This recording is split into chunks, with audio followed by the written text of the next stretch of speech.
Hi అందరికీ మళ్ళీ ఒక్క మినీ వ్లాగ్తో వచ్చిన. చిచ్చి ఈ కర్రీ ఎవరన్నా అసలు తింటారా? మనుషులు అనేవాళ్ళు ఈ కర్రీ అసలు తినరు. అంత అచ్చరాని గడ్డి తింటావు, ఏం కర్రీ అది అని మా బావ ఎప్పుడు తిడుతూనే ఉంటాడు. పచ్చిమిరపకాయలు ఎగ్స్ ఏంది ఆ కర్రీ, ఆ టేస్ట్ ఏంది అది ఇదని. నాకు మాత్రం చాలా చాలా ఇష్టం. మ్యారేజ్ అయిన కాంచి అసలు తినడం తక్కువ కాదు, అసలు తినను కూడా తినలేదు. అమ్మ వాళ్ళ ఇంటికి వెళ్తే తప్ప అసలు ఈ కర్రీ ఇక్కడ చేసుకొని ఎప్పుడు తినను.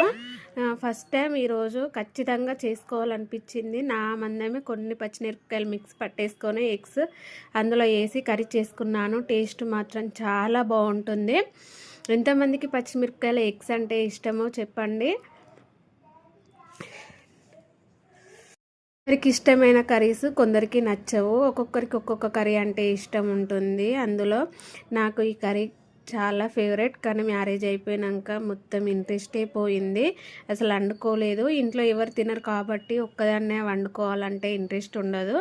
అందరు తింటే అందరి కోసం వండితే ఆ హ్యాపీనెస్ వేరు కదా. ఒక్కదాన్నే చేసుకొని తినాలంటే నాకు అసలు మంచిగా అనిపించదు. కానీ ఈరోజు చేసి నేను మాత్రం చేసుకొని తిన్నా. Please like, share, subscribe my channel.